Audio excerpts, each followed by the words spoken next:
Hello बच्चों, स्वागत है आप सभी का हमारे YouTube channel RP online classes में। मैं आरपी यादव आज का इस क्लास में 12th class physics atom and nuclei का कुछ इंपॉर्टेंट एमसीक्यू क्वेश्चंस आप लोग को बताने वाले हैं। इससे पहले वाले लेक्चर में एटम एंड न्यूक्लियाई का जितना सारा सिलेबस है वो टोटल सिलेबस को हम कवर अप किए हुए हैं। टोटल सिलेबस के टोटल टॉपिक को एक एक टॉपिक लेकर के आपको एक्सप्लेन करके बताया गया है। तो आज का इस क्लास में उसी चैप्टर से रिलेटेड हम इम्पॉर्टेंट एमसीक्यू क्वेश्चन आप लोग को बताने वाले हैं। ध्यान दोगे, ये आपका एटम एंड न्यूक्लियाई जो चैप्टर है फिजिक्स का 12th क्लास का, उसका इंपॉर्टेंट एमसीक्यू क्वेश्चन है। तो फर्स्ट क्वेश्चन है the size of an atom. तो एटम एंड न्यूक्लियाई में जो रदरफोर्ड और बोर्स मॉडल थ्योरी जो है उसमें आप लोग को बताया गया है कि न्यूक्लियस का जो साइज है वो अप्रॉक्स 10⁻⁻15 मीटर होता है और एटम का जो साइज होता है अप्रॉक्स 10⁻10 मीटर होता है। ठीक है, यानी इसका आंसर क्या हो जाएगा? तो इसका आंसर हो जाएगा सी नंबर। फर्स्ट का आंसर हो जाएगा आपका सी नंबर। ठीक है, इसके बाद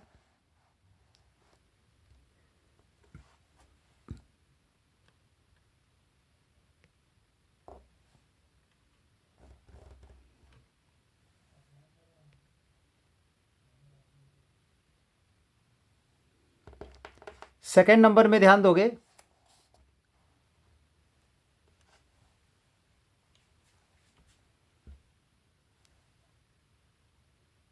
सेकेंड नंबर में है the force which causes scattering of alpha particle in Rutherford alpha particle scattering experiment. यानी ध्यान दोगे, हिंदी में भी क्वेश्चन लिखा हुआ है, अगर समझ में नहीं आ रहा हो तो रदरफोर्ड के अल्फा कण प्रकीर्णन प्रयोग में अल्फा कणों के प्रकीर्णन का कारण बनने वाला बल।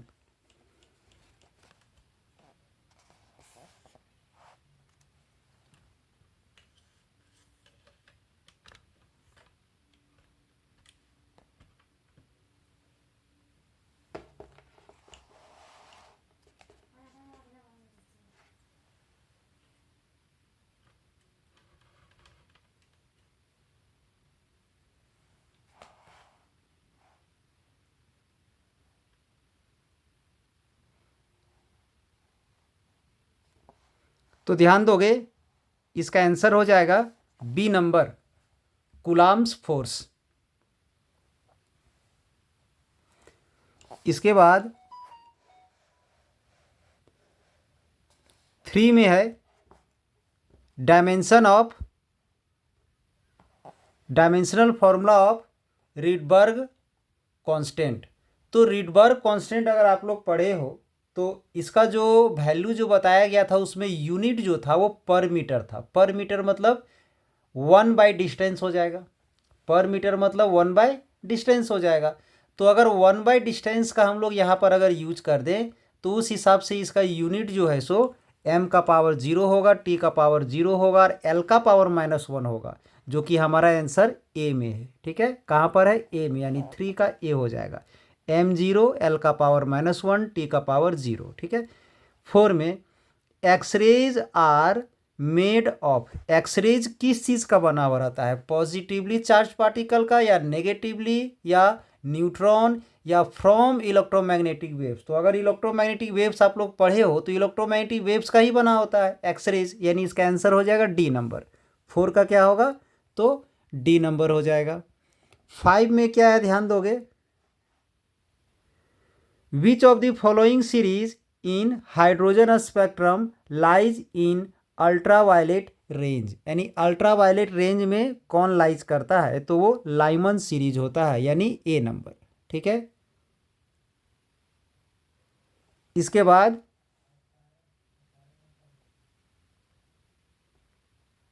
6 नंबर में ध्यान दोगे, the ionisation energy of a hydrogen atom. तो हाइड्रोजन एटम का जो आयोनाइजेशन एनर्जी होता है वो 13.6 इलेक्ट्रॉन वोल्ट होता है, यानी इसका आंसर क्या हो जाएगा? तो बी नंबर।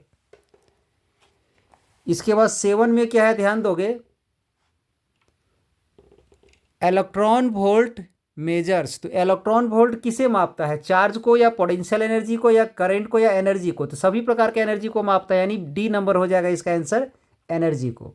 ठीक है, इसके बाद 8 में ध्यान दोगे, nucleus of an atom consists of, यानी न्यूक्लियस में क्या क्या होता है, प्रोटॉन्स होता है या प्रोटॉन न्यूट्रॉन दोनों होता है, या तो फिर अल्फा पार्टिकल होता है या तो फिर प्रोटॉन एंड इलेक्ट्रॉन होता है, तो क्या होता है, प्रोटॉन एंड न्यूट्रॉन होता है न्यूक्लियस में, यानी बी नंबर हो जाएगा इसका। इसके बाद 9 में the unit of the Rydberg constant, तो अभी जो डायमेंशन बता रहे थे उसके अनुसार अगर देखा जाए तो मीटर का पावर -1 हो जाएगा, यानी आंसर क्या हो जाएगा इसका, ए नंबर हो जाएगा। ठीक है, इसके बाद 10 में है the atomic number and mass number of a sample of atom are A and Z respectively, then the number of the neutron, तो न्यूट्रॉन क्या होता है, mass number minus atomic number, that is A minus Z हो जाएगा। ठीक है, यानी इसका क्या हो जाएगा, ए माइनस जेड, यानी इसका आंसर हो जाएगा डी नंबर। नेक्स्ट क्वेश्चन है, what is the difference between atoms, दो एटम्स दिया हुआ है, देखोगे ए दोनों का दोनों को ए से रिप्रेजेंट किया गया, बट दोनों में से एटॉमिक नंबर नीचे जो है 17 है, मास नंबर फर्स्ट में 35 है और सेकंड में मास नंबर 36 है, यानी इसका जो मास नंबर है फर्स्ट में वो 35 है और इसका जो मास नंबर है वो 36 है, तो नीचे कौन सा ऑप्शन सही होगा, शुरू में दिया हुआ है 35 वाला में हैज़ 1 मोर इलेक्ट्रॉन, तो पहला चीज़ आप लोग को बता दें कि दोनों में नंबर ऑफ प्रोटॉन 17 है, दोनों में नंबर ऑफ इलेक्ट्रॉन भी 17 है, न्यूट्रॉन जो है वो 36 वाले में एक ज़्यादा है, 36 वाले में एक न्यूट्रॉन ज़्यादा है, क्योंकि ऊपर में यहाँ पर प्रोटॉन प्लस न्यूट्रॉन होता है, यहाँ भी प्रोटॉन प्लस न्यूट्रॉन होता है, तो इसमें 36 है, तो प्रोटॉन तो दोनों में बराबर है तो न्यूट्रॉन ही ज़्यादा होगा, यानी इसका आंसर हो जाएगा सी नंबर, कि 36 वाला जो एटम है वो हैज़ 1 मोर न्यूट्रॉन, यानी इसका क्या हो जाएगा, तो सी नंबर हो जाएगा इसका आंसर। ठीक है, इसके बाद ध्यान दोगे नेक्स्ट क्वेश्चन में,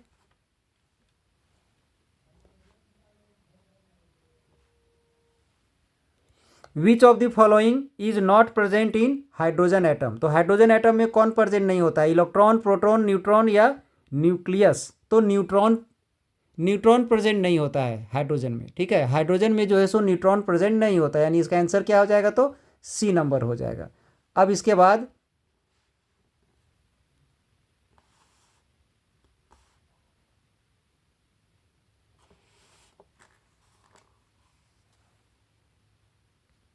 नेक्स्ट क्वेश्चन है, ध्यान दोगे, which force work between proton and neutron, तो प्रोटॉन और न्यूट्रॉन में प्रोटॉन और न्यूट्रॉन में पहला तो न्यूक्लियर फोर्स लगता है और ग्रेविटेशनल फोर्स भी लगता है, यानी इसका आंसर हो जाएगा C number, A and B.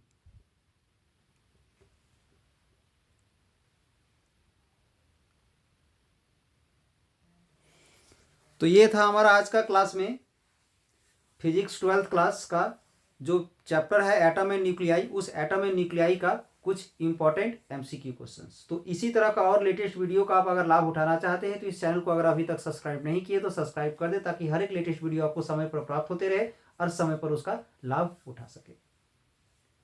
अगर आज का क्लास ये अच्छा लगा हो तो इस वीडियो को ज़्यादा से ज़्यादा शेयर करें, ताकि आपके दोस्त हो या आपके नज़दीकी जितने दोस्त हों सभी उसका लाभ उठा सके। चलिए आज का क्लास हम यहीं समाप्त करते हैं, अब अगले क्लास में नए टॉपिक के साथ फिर से प्रेजेंट होंगे।